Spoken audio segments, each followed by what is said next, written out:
रात के करीब 11 बज रहे थे। जल्दी जल्दी चलने की डॉक्टर श्वेता के कदमों की आवाज़ उस हॉस्पिटल में गूंज रही थी और वो अपने माइंड में कल रात हुई अपनी और अपनी सीनियर डॉक्टर की बात सोच रही थी कि आज उनके साथ एक न्यू नर्स दिव्या ज्वाइन करेगी। डॉक्टर श्वेता अपने काम में बहुत एक्सपर्ट थी। ज़्यादातर जो सीरियस पेशेंट होते थे उन्हें बिना डरे हैंडल करती थी। उनकी ड्यूटी आज जिस वार्ड में थी वहीं से कुछ दूरी पर एक मुर्दा घर था जहां हॉस्पिटल में मरने वाले लोगों की लाश रखी जाती थी। उनका वार्ड आने से कुछ दूर पे ही उन्हें वो नर्स दिव्या दिखती है। वो उसके पास जाने लगती है। तब उन्हें अपने सीनियर की बात याद आती है जिन्होंने पिछली रात डॉक्टर श्वेता को नर्स दिव्या के बारे में बताया था कि वो अपनी बात की बहुत पक्की है पर अजीब अजीब बातें करती है कभी कभी।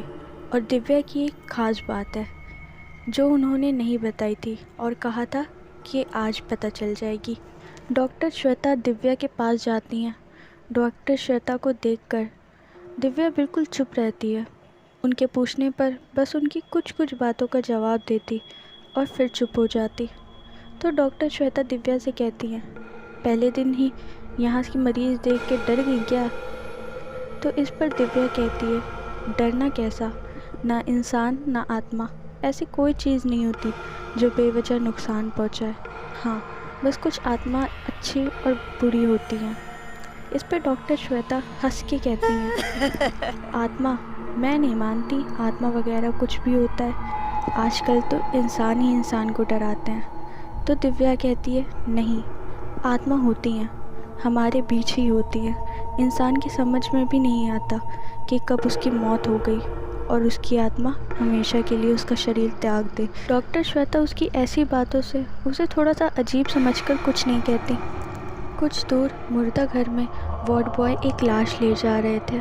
तो डॉक्टर श्वेता दिव्या से कहती हैं, शायद कोई डेड बॉडी अभी वहाँ गई है, चलो पहले उसकी रिपोर्ट देख लेते हैं। तो दिव्या डॉक्टर श्वेता को घूरती है। फिर दोनों उस मुर्दा घर में पहुँच जाते हैं। वहाँ पे सामने ही एक बॉडी रखी होती है। जैसे ही उन्होंने उसका चेहरे का कपड़ा हटाया, डॉक्टर श्वेता सहम के पीछे होने लगी। दिव्या के चेहरे पर हल्की सी मुस्कान आई और वो बोली, क्या हुआ डॉक्टर, डरी हुई लग रही हैं?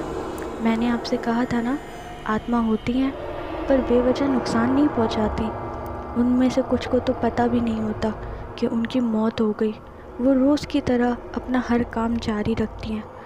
दिव्या ये कह ही रही होती है कि तभी वहाँ दो सीनियर डॉक्टर आपस में बातें करते हुए आते हैं कि कल रात को ही डॉक्टर श्वेता से बात हुई और आज सुबह ही इनकी हार्ट अटैक से डेथ हो गई। ये दिव्या आज से डॉक्टर श्वेता को ज्वाइन करने वाली थी। इसकी एक खासियत है कि ये आत्माओं को देख सकती है। दिव्या, तुम्हारा तो मानना है कि आत्माएं होती हैं और तुम उन्हें देख भी सकती हो, तो क्या डॉक्टर श्वेता की आत्मा यहाँ है? दिव्या ने बिना कुछ कहे मुस्कुराते हुए खिड़की के पास देखा और उसी के साथ डॉक्टर श्वेता की आत्मा एक ठंडी हवा के रूप में वहाँ से गायब हो गई।